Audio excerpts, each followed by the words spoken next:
찬송가 327장 찬송하시겠습니다.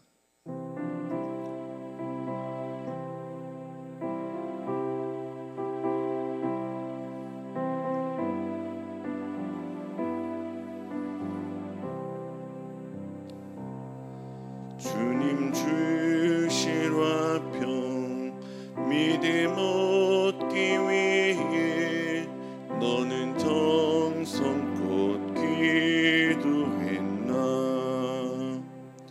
주의 제단 앞에 모두 바치기 전 복을 받을 줄 생각 마라. 주의 제단에 산제사 드린 후에 주의 맘에 주장하니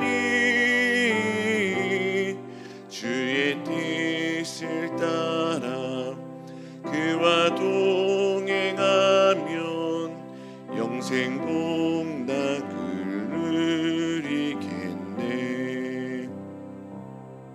주의 밝은 빛에 항상 활동하며 선한 사업을 힘쓰겠나.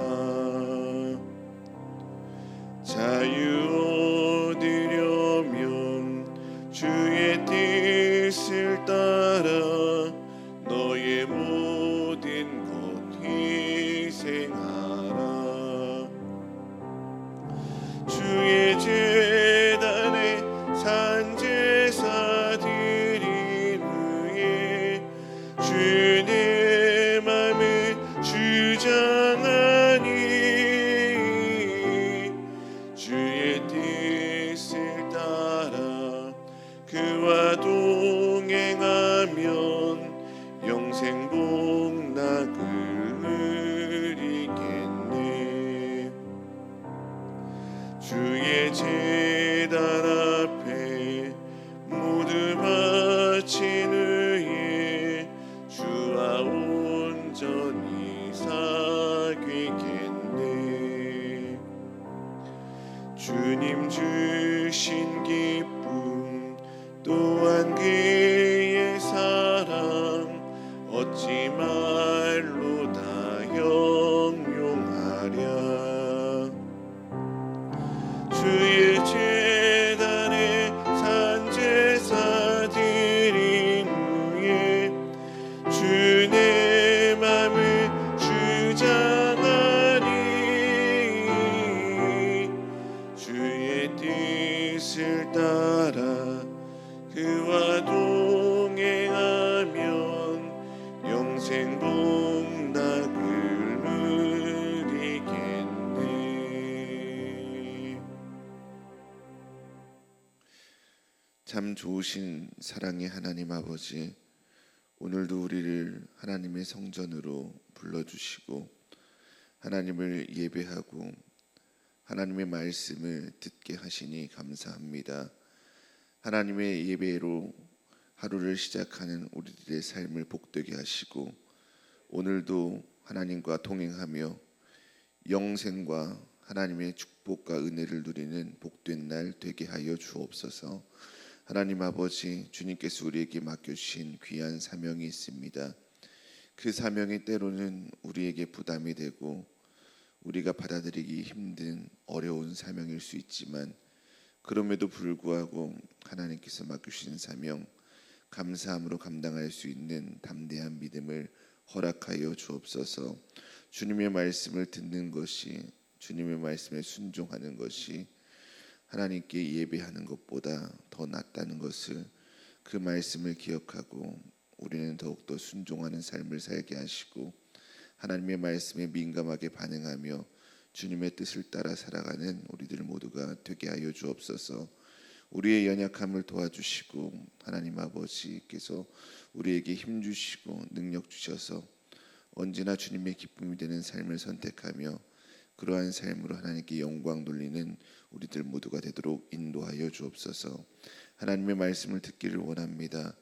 들을 수 있는 귀를 허락하여 주시고 겸손한 마음을 우리에게 주옵소서. 예수 그리스도의 이름으로 기도드리옵나이다. 아멘. 오늘 우리에게 주시는 하나님의 말씀은 에스겔 3장 16절에서 27절까지의 말씀입니다.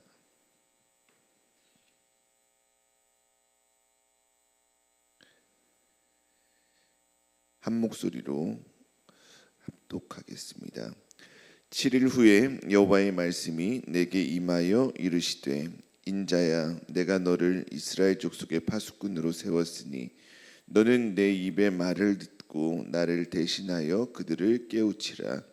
가령 내가 악인에게 말하기를 너는 꼭 죽으리라 할 때에 네가 깨우치지 아니하거나 말로 악인에게 일러서 그의 악한 길을 떠나 생명을 구원하게 하지 아니하면 그 악인은 그의 죄악 중에서 죽으려니와 내가 그의 핏값을 내 손에서 찾을 것이고 내가 악인을 깨우치되 그가 그의 악한 마음과 악한 행위에서 돌이키지 아니하면 그는 그의 죄악 중에서 죽으려니와 너는 내 생명을 보존하리라.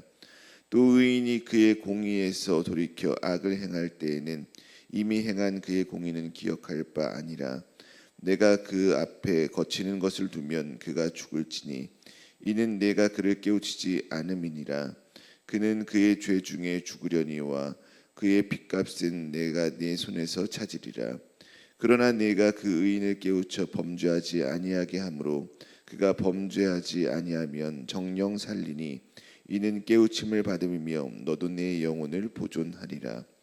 여호와께서 권능으로 거기서 내게 임하시고 또 내게 이르시되 일어나 들로 나아가라. 내가 거기서 너와 말하리라 하시기로 내가 일어나 들로 나아가니 여호와의 영광이 거기에 머물렀는데 내가 전에 그발 강가에서 보던 영광과 같은지라. 내가 곧 엎드리니 주의 영이 내게 임하사 나를 일으켜 내 발로 세우시고 내게 말씀하여 이르시되 너는 가서 내 집에 들어가 문을 닫으라. 너 인자야 보라 무리가 내 위에 줄을 놓아 너를 동여매리니 내가 그들 가운데에서 나오지 못할 것이라. 내가 내 혀를 내 입천장에 붙게 하여 내가 말 못하는 자가 되어 그들을 꾸짖는 자가 되지 못하게 하리니 그들은 패역한 족속 입이니라. 그러나 내가 너와 말할 때 네 입을 열리니 너는 그들에게 이르기를 주 여호와의 말씀이 이러하시다 하라. 들을 자는 들을 것이요 듣기 싫은 자는 듣지 아니하리니 그들은 반역하는 족속임이니라. 아멘. 오늘 함께 봉독한 본문은 에스겔에게 사명을 주신 하나님께서 선지자 에스겔을 파수꾼으로 세우시며 그에게 주어진 그 사명의 무게와 책임에 대해서 말씀해 주시고 또 사명자가 말하는 것, 사명자가 또 침묵하는 것도 그의 타이밍도 하나님의 주권 아래 있다라는 것을 가르쳐 주신 말씀입니다. 오늘 말씀을 살펴보면서 하나님께서 우리에게 주시는 은혜는 무엇인지 함께 나누도록 하겠습니다. 16절입니다. 7일 후에 하나님께서는 다시 에스겔에게 말씀하셨습니다. 7일 후에 하나님께서 에스겔 선지자에게 말씀하셨다라는 것은 에스겔 선지자가 하나님의 사명을 감당할 마음의 준비를 하고 또 묵상하는 그 7일이라는 특정한 시간이 지났을 때 그 이후에 하나님께서 그에게 사명을 맡겨주셨다라는 것입니다. 하나님께서는 사람을 세워 일을 행하십니다. 그런데 사람을 세워 일을 행하실 때 서둘러서 또 성급하게 조급하게 행하지 않으십니다. 일을 행하는 우리의 연약함, 우리의 부족함을 아시고 공감하시는 분이 하나님이시죠. 그래서 우리를 기다리시고 배려해 주시는 분이 사랑의 하나님이십니다. 그런데 우리는 많은 상황 속에서 어떻게 삶을 살아가고 있습니까? 우리는 하나님처럼 기다려주지 않을 때가 많이 있습니다. 왜 저 사람은 아직도 저러지? 신앙생활을 오래전에 시작했는데 왜 아직도 저렇게 성장하지 못하고 있지? 왜 저거밖에 하지 못하지? 왜 섬기지 않지? 우리는 그렇게 생각하면서 그를 정죄하고 비난하고 비판할 때가 있죠. 저와 여러분 모두가 우리의 연약함을 아시고 사랑으로 기다려 주신 하나님, 조급하지 않으시고 배려하시며 우리를 회복하기를 기다려 주신 그 하나님의 모습처럼 우리도 다른 사람들과 함께 세상을 살아갈 때 연약하고 부족하고 좀 조금은 더디고 느린 사람들, 그러한 사람들을 이해해주고 또 기다려주고 배려해 줄 수 있는 사랑의 마음을 품은 믿음의 성도들이 되었으면 좋겠습니다.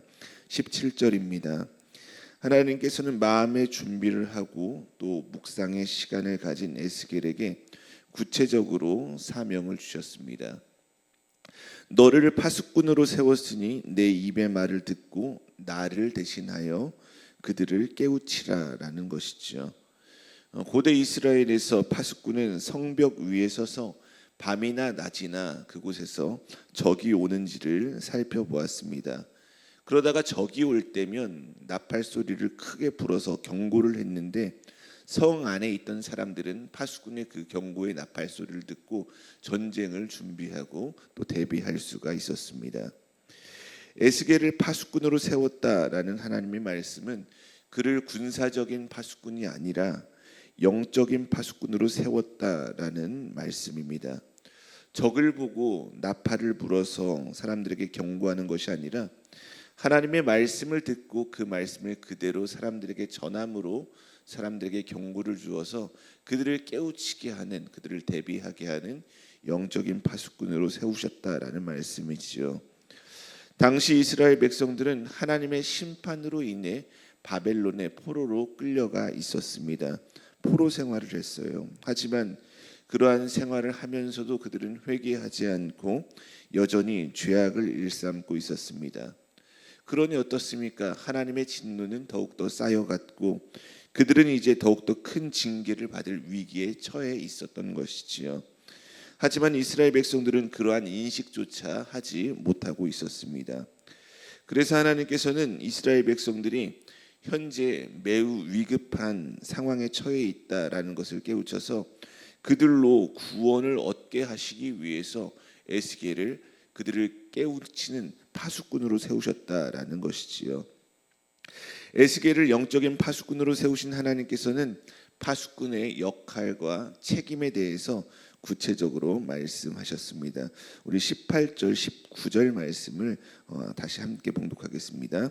가령 내가 악인에게 말하기를 너는 꼭 죽으리라 할 때에 내가 깨우치지 아니하거나 말로 악인에게 일러서 그의 악한 길을 떠나 생명을 구원하게 하지 아니하면 그 악인은 그의 죄악 중에서 죽으려니와 내가 그의 핏값을 내 손에서 찾을 것이고 내가 악인을 깨우치되 그가 그의 악한 마음과 악한 행위에서 돌이키지 아니하면 그는 그의 죄악 중에서 죽으려니와 너는 내 생명을 보존하리라. 아멘.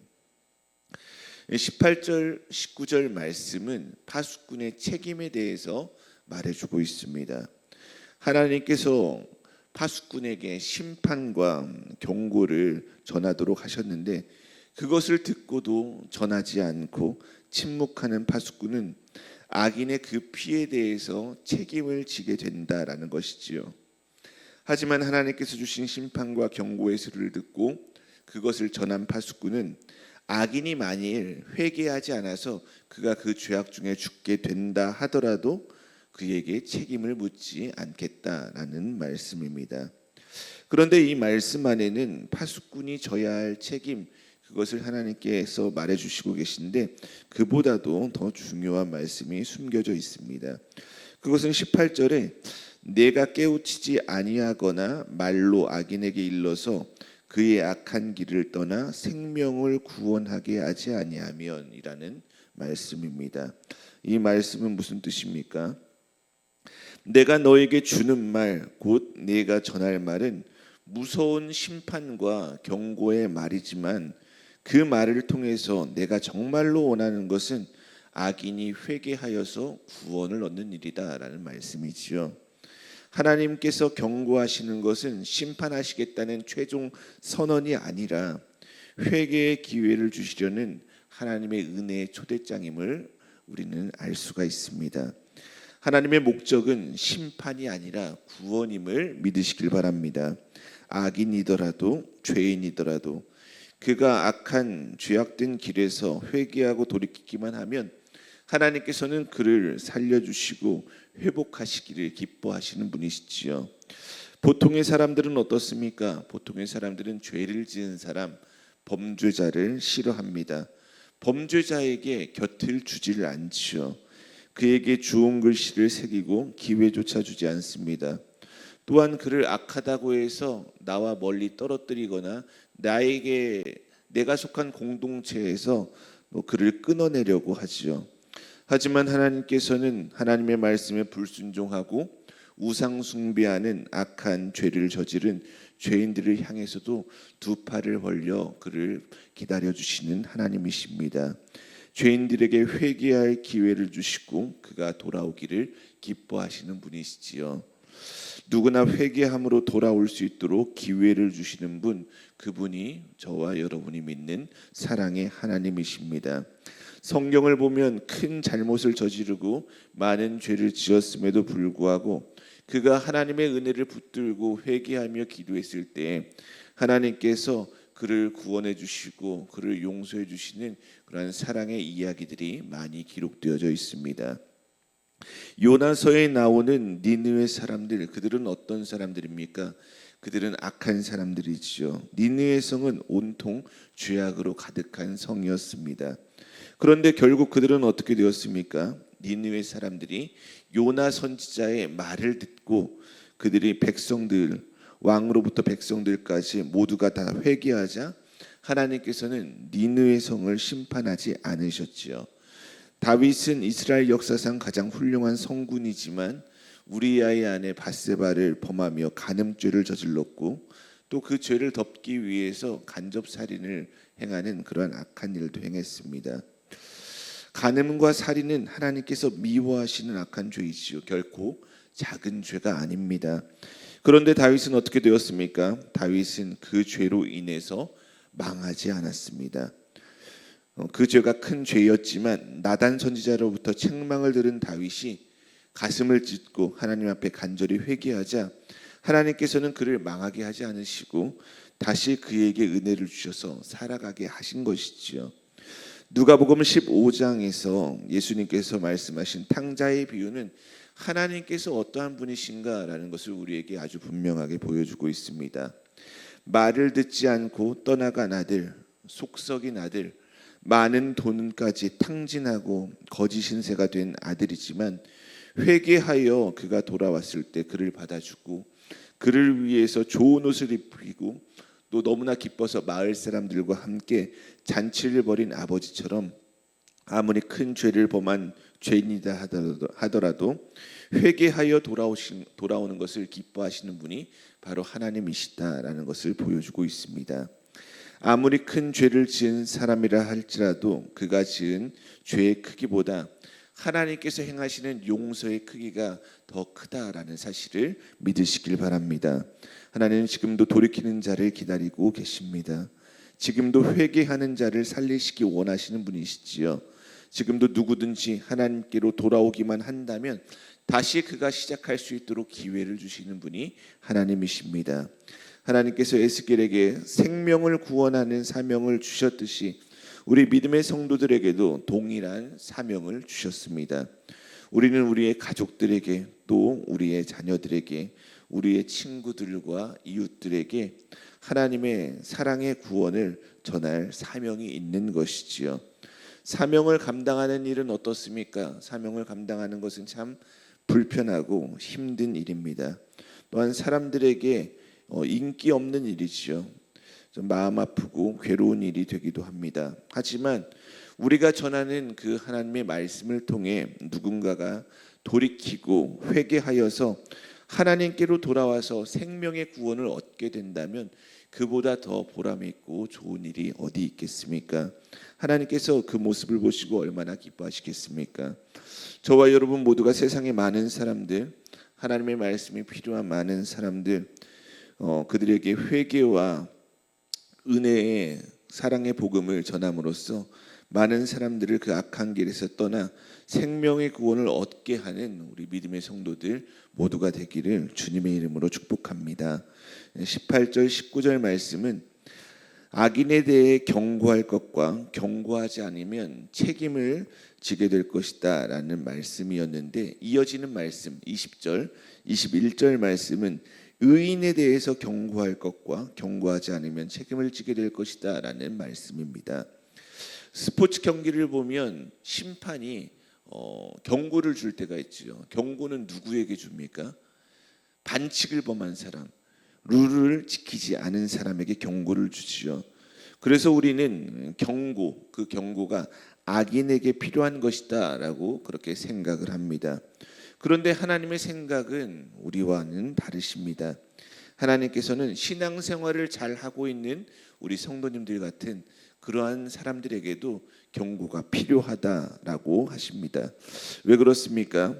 원숭이도 나무에서 떨어질 때가 있죠. 신앙생활을 거룩하게 잘하고 있는 성도라 할지라도 그가 때로는 실족할 수 있고 방심할 수 있고 넘어질 수 있기 때문에 그렇습니다.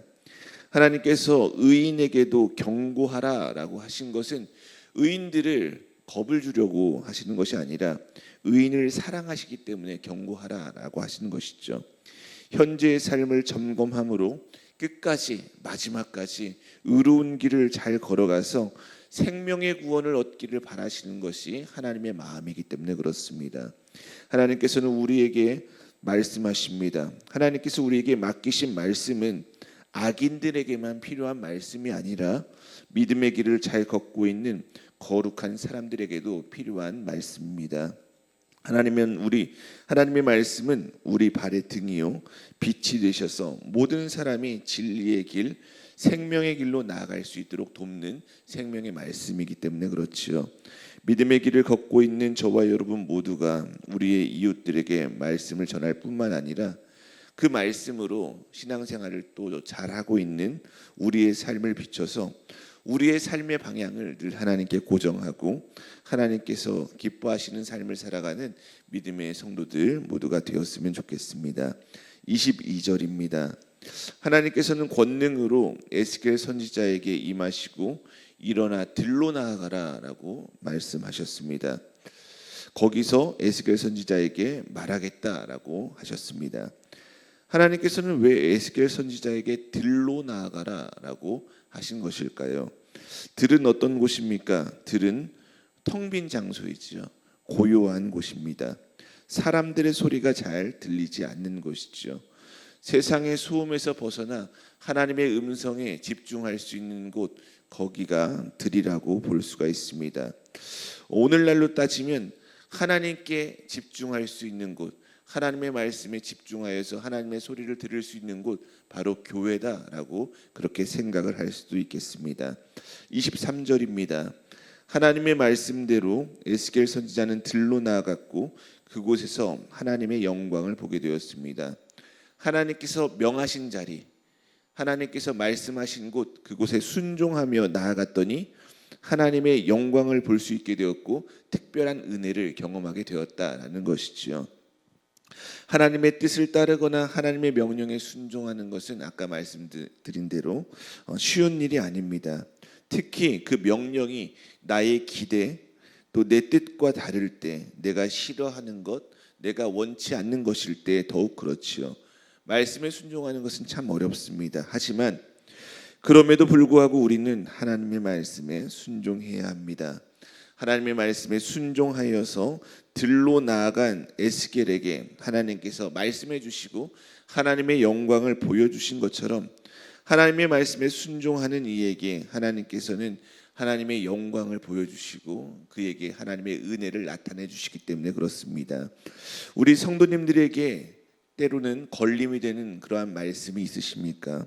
피하고 싶고 순종하기 참 힘들고 망설여지는 그러한 말씀은 어떤 말씀입니까? 그런 말씀이 있으시다면 그런 말씀이라 하더라도 그런 말씀에 순종함으로 하나님의 영광을 보고 또 하나님의 은혜를 누릴 수 있는 우리 성도님들이 되기를 소망합니다. 24절에서 하나님의 영은 영광에 압도되어 엎드려 있던 에스겔을 일으켜 세우며 너는 내 집에 들어가 문을 닫으라라고 말씀하셨습니다. 내일 살펴볼 에스겔 4장 말씀에도 하나님께서 상징적으로 행동함으로써 하나님의 뜻을 나타내게 하는 예언의 말씀들이 나와 있는데, 하나님께서는 종종 선지자들에게 이러한 상징적인 행동을 시켜서 백성들을 일깨워 주십니다. 24절 말씀은 바로 그런 말씀에 해당합니다. 앞으로 몇 년 후에 예루살렘이 바벨론에 완전히 포위되어 함락될 것이라는 것을 에스겔이 집에 들어가서 나오지 못하는 행동을 통해서 상징적으로 그들에게 보여주라라는 그러한 하나님의 말씀인 것이지요. 25절입니다. 이어서 하나님께서는 무리가 줄로 너를 동여매어 네가 그들 가운데로 나가지 못할 것이다 라고 말씀하셨습니다. 여기서 말씀하고 있는 무리는 어떠한 사람들입니까? 바벨론의 포로로 있던 이스라엘 백성들, 동족들을 의미하는 것입니다. 이스라엘 사람들은 왜 동족인 에스겔을 박해하는 것일까요? 왜 포로로 있던 이스라엘 사람들은 에스겔을 그렇게 못살게 군 것입니까? 그 이유는 에스겔이 예루살렘에 대해서 멸망을 예언하고 그들의 죄를 지적하는 일, 그들이 싫어하는 것, 그것을 에스겔이 행하기 때문에 그런 것이죠. 하나님의 말씀은 우리에게 따뜻하고 또 우리에게 위로를 주는 사랑의 말씀으로 전해지기도 하지만, 때로는 나의 죄를 드러나게 하고 나의 마음을 아프게 하고 찌르는 그러한 따가운 말씀, 불편한 말씀으로 우리에게 전해질 때도 있습니다. 그러나 하나님의 모든 말씀은 우리를 살리는 말씀, 우리를 회복시키는 말씀이 됩니다. 왜 그렇습니까? 소독약이 상처 부위에 닿으면 어떻습니까? 너무나 따갑고 아프지요. 하지만 결국 그 약이 상처를 아물게 하는 것처럼 나를 찌르고 나를 불편하게 하는 말씀도 나를 살리는 치료제가 되는 것입니다. 그러므로 우리는 하나님의 모든 말씀을 다 아멘으로 받아들여야 합니다. 하나님의 말씀이 들려질 수 있도록 우리의 마음을 겸손하게 낮춰야 하는 것이지요.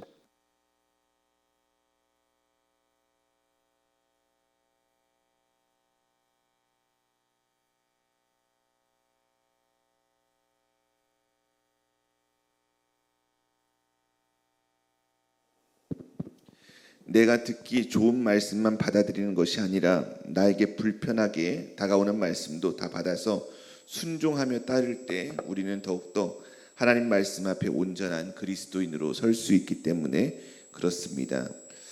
26절, 27절 말씀입니다. 하나님께서는 에스겔을 말 못하는 자로 만들어서 그들을 꾸짖는 자가 되지 못하게 하겠다라고 말씀하셨습니다. 그리고 이어서 내가 너와 말할 때 내 입을 열어서 말하게 하겠다라고 하셨습니다. 이 말씀들은 무슨 말씀입니까? 사명자의 모든 행동이 하나님의 주권에 달려 있다라는 것이죠. 사명자는 하나님에 의해 사명을 감당하는 사람입니다. 내 힘으로, 내 지혜와 내 경험으로, 내 능력으로 하는 것 같지만 그것이 아닙니다.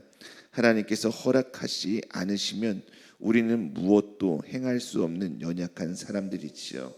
그러므로 하나님께서 맡겨주신 일을 감당하는 모든 사람들은 하나님 앞에서 늘 겸손해야 합니다. 우리가 할 수 있는 최선의 노력을 다하면서도 더욱 하나님의 음성에 귀를 기울이고 더욱 하나님을 의지하며 하나님께 더욱 기도하며 나아가야 하는 것이죠. 저와 여러분 모두가 하나님께서 맡겨주신 사명을 감당할 때 겸손함으로 하나님을 의지하고 겸손함으로 사명을 잘 감당해내는 우리 믿음의 성도들 모두가 되기를 주님의 이름으로 축복합니다. 자, 오늘은 이주민 교회 또 청년 제자 교회를 위해서 함께 기도하는 날입니다. 또 여름 수련회 얼마 남지 않은 여름 수련회를 위해서 한국에 들어와 계시는 선교사님들을 위해서도 함께 기도해 주셨으면 좋겠습니다. 좋으신 하나님 감사합니다. 하나님께서 행하시는 일, 그 일들이 우리에게 마음으로 와닿지 않을 때 하나님의 말씀이 우리에게 따가운 말씀으로, 우리를 찌르는 말씀으로 다가올 때도 있습니다. 그러나 그러한 말씀에도 순종할 수 있는 그러한 믿음이 우리에게 있었으면 좋겠습니다. 믿음을 더하여 주옵소서. 특별히 이번 여름 수련회 믿음 챌린지라는 주제를 가지고 하나님의 말씀을 나누고 은혜 시간을 보내기를 원합니다. 하나님, 우리 아이들에게 믿음을 더하여 주십시오. 우리 아이들도 하나님의 말씀을 들을 수 있도록 믿음을 주시고 들려진 그 말씀에 순종할 수 있도록 겸손한 믿음을 더하여 주옵소서. 이전에 살아가던 삶의 모습이 아니라 거듭난 삶으로 하나님의 자녀로서 거룩한 백성으로서 하나님의 기쁨으로서 또한 하나님을 기뻐하는 사람으로서 살아갈 수 있도록 주님 인도하여 주옵소서. 많은 선교사님들 한국에 들어와 계십니다. 또 들어올 예정입니다. 하나님께서 선교사님들의 마음을 위로하여 주시고 그들의 지친 몸과 마음이 한국에서 체류하는 동안 하나님의 은혜로서 모든 것이 다 풀어지고 회복되어지는 은혜가 있게 하여 주옵소서.